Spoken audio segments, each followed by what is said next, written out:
Let me tell you something you might recognize. There's always that one person. The one who somehow knows how to fix everything. The broken phone, they'll figure it out. The awkward silence in a room, they'll fill it. The emotional breakdown no one else knows how to handle. They step in, calmly, almost instinctively. At first it looks like a gift. People admire them, depend on them, sometimes even lean on them a little too much. But here's the part no one really talks about. What if the ability to fix everything comes from a place that was never fixed in the first place? Because if you look closely, really closely, you'll notice something strange. The people who are the best at holding everything together are often the ones quietly falling apart in ways no one sees. And once you see this, you can't unsee it. Because this isn't just about being helpful. It's about something deeper, something psychological, something learned. And it usually starts long before they even realize it.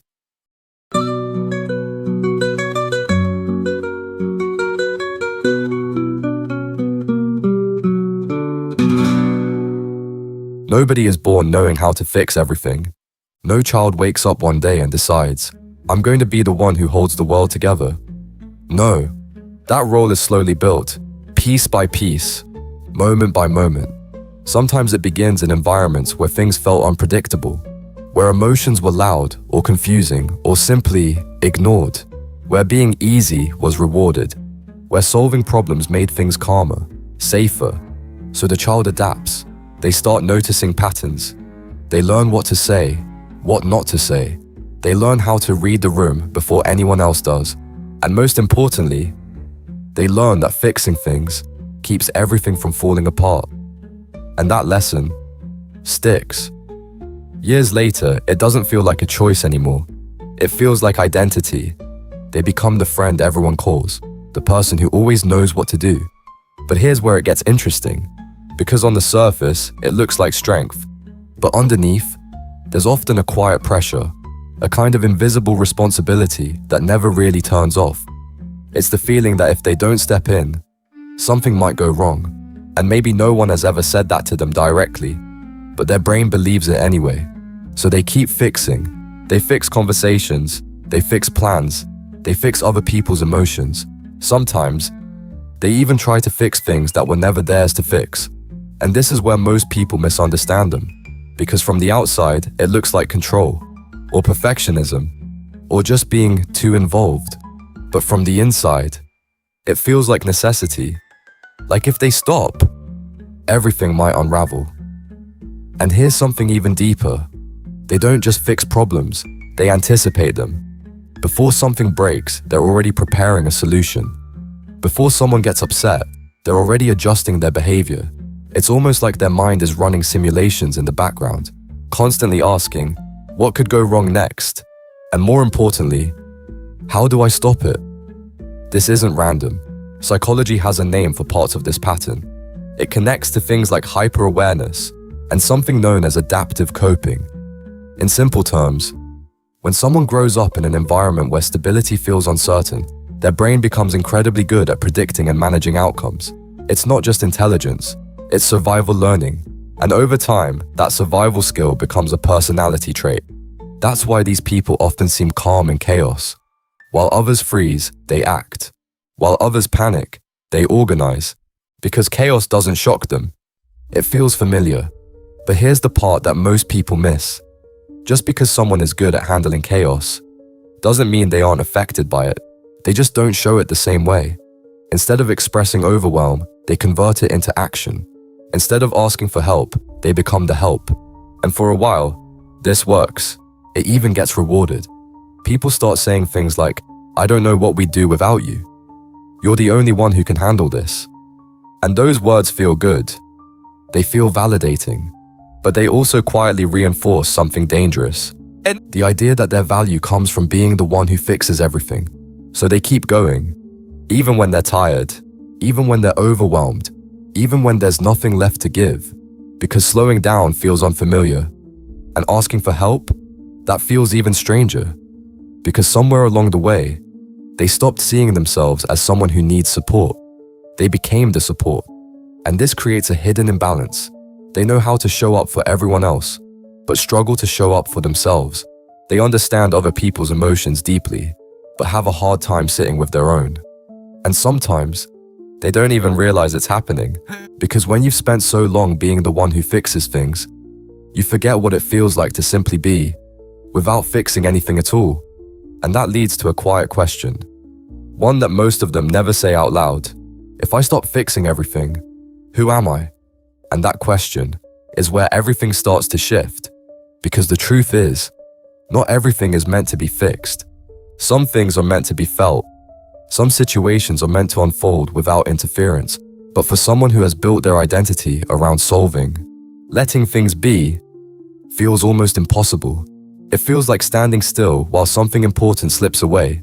And yet, this is exactly where the real transformation begins, because the ability to fix everything is not the problem. It's what happens when that ability becomes the only way you know how to exist. And once you start seeing that, you begin to notice another pattern, something even more subtle.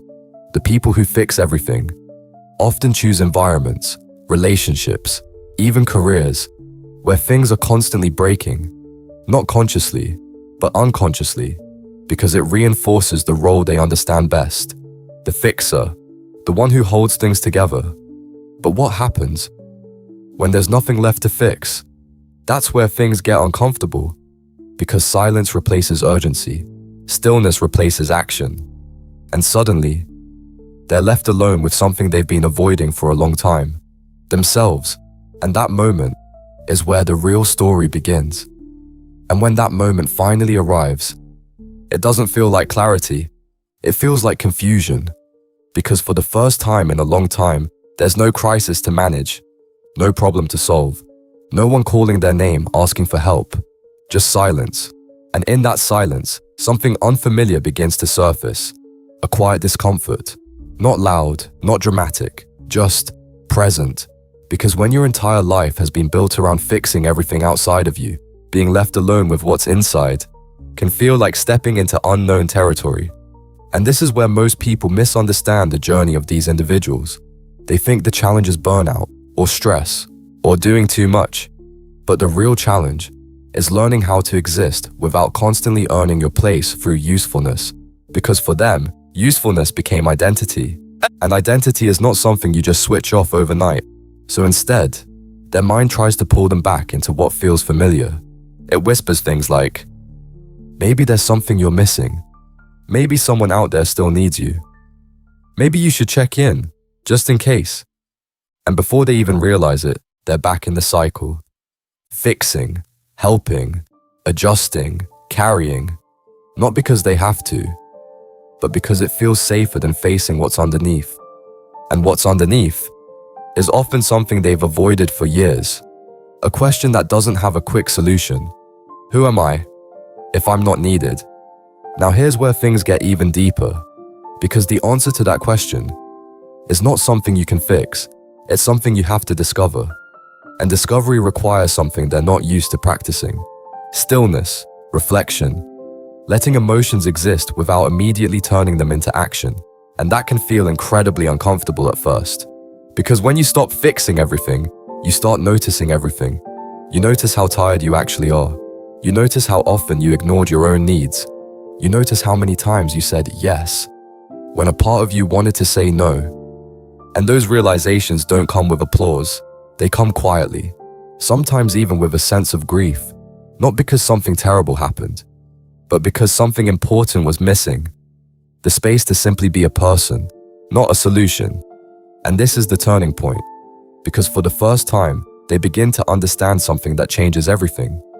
Being valuable is not the same as being constantly useful. Read that again, slowly. Being valuable is not the same as being constantly useful. Because value is inherent, it exists whether you solve problems or not. But usefulness, that's conditional. And when you build your identity on something conditional, you end up feeling like you always have to prove it, again and again. That's why these individuals often struggle to rest without guilt. Even when they're exhausted, their mind keeps searching for something to fix, something to justify their stillness. But here's the shift. The real growth doesn't come from fixing more things. It comes from learning what not to fix. learning to pause when your instinct says, jump in, learning to sit with someone's emotion without trying to solve it, learning to let situations unfold, even when you could intervene, and most importantly, learning to turn that same care inward. Because think about it, if someone like this treated themselves the way they treat others, they would listen more, they would be more patient, they would offer understanding instead of pressure. But instead, they often hold themselves to a completely different standard. Stronger, faster, better, always ready. And that imbalance is where the real exhaustion comes from. Not the helping itself, but the absence of self-compassion within it. So the journey forward isn't about losing the ability to fix things, it's about expanding beyond it, becoming someone who can help, without disappearing in the process. Someone who can care, without carrying everything. Someone who can support others, while still supporting themselves. And that shift doesn't happen all at once. It happens in small, almost invisible moments. The moment you choose not to respond immediately. The moment you allow someone else to figure things out on their own. The moment you admit, even quietly, I don't have to solve this. And each time you do that, you're not becoming less helpful. You're becoming more whole. Because for the first time, your identity isn't built on constant action. It's built on awareness, choice, balance. And here's something most people never realize. The people who know how to fix everything also have the capacity to understand everything, to see patterns others miss, to feel deeply, to connect dots that aren't obvious. But when all of that energy is directed outward, they miss the most important thing it could be used for, understanding themselves. And once that shift happens, everything changes. Helping becomes a choice, not a compulsion. Care becomes something shared, not something carried alone. And relationships become more balanced because they're no longer built on one person holding everything together. They're built on mutual presence, mutual understanding, mutual humanity. And maybe that's the real realization.